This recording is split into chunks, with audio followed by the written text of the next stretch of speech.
তুমি কি জানো, কষ্ট সবসময় শাস্তি নয়, অনেক সময় কষ্ট আল্লাহর ভালোবাসার সবচেয়ে বড় প্রমাণ। তুমি হয়তো ভাবছো, আল্লাহ যদি আমাকে ভালোবাসতেন তাহলে এত কষ্ট দিতেন না। আজ আমরা জানব সেই 4টি কষ্টের কথা, যা আল্লাহ কেবল তার প্রিয় বান্দাদের দিয়ে থাকেন। প্রথম কষ্ট, দোয়া কবুল হতে দেরি হওয়া। তুমি হয়তো অনেক দিন ধরেই দোয়া করছো, কিন্তু এখনও দোয়া কবুল হচ্ছে না। তুমি হয়তো ভাবছো, আল্লাহ কি আমার দোয়া শুনছেন না? কিন্তু সত্যি হলো, তিনি শুনছেন। তিনি শুধু তোমার জন্য উপযুক্ত সময়ের অপেক্ষায় আছেন। আল্লাহ চান তুমি ধৈর্য ধরো, আরও বেশি করে তাকেই অনুভব করো।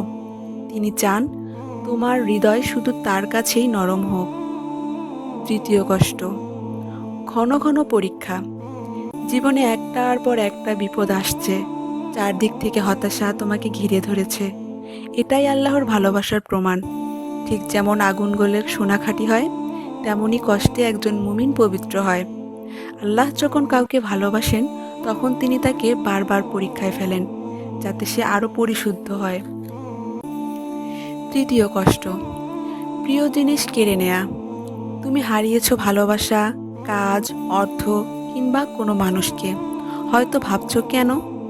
আল্লাহ জানেন হয়তো সেই জিনিসটা তোমার জন্য অনেক ক্ষতিকারক হয়ে যাবে। তাই তিনি তোমার পথ পরিষ্কার করেছেন, যেন তুমি আরও ভালো কিছু পেতে পারো। তিনি যা কেড়ে নেন তার থেকে অনেক উত্তম কিছু দিতে চান। চতুর্থ কষ্ট, একাকিত্ব। তোমার চারপাশে অনেক মানুষ থাকা সত্ত্বেও তুমি নিজেকে একা অনুভব করো। এই একাকিত্ব তোমাকে শেখানোর জন্য যে তুমি সবার কাছেই ছিলে, কিন্তু আমার কাছে আসোনি। অনেক সময় আল্লাহ আমাদের সব সম্পর্ক ভেঙে দেন, সব দরজা বন্ধ করে দেন, শুধু যেন তুমি একটা দরজায় কড়া নাড়ো। এই 4টি কষ্ট যদি তোমার জীবনে থাকে, তবে ভয় পেও না। এই কষ্টগুলো আল্লাহর ভালোবাসার চিহ্ন। তিনি তোমাকে ভালোবাসেন। তুমি যদি ধৈর্য ধরো, তাহলে তোমার জীবনের এই কষ্টগুলো সবচেয়ে বড় নেয়ামত হয়ে দাঁড়াবে। ভুলে যেও না, আল্লাহ তোমার কষ্ট কখনো অপচয় করে না। তোমার কান্না আল্লাহর কাছে মূল্যবান।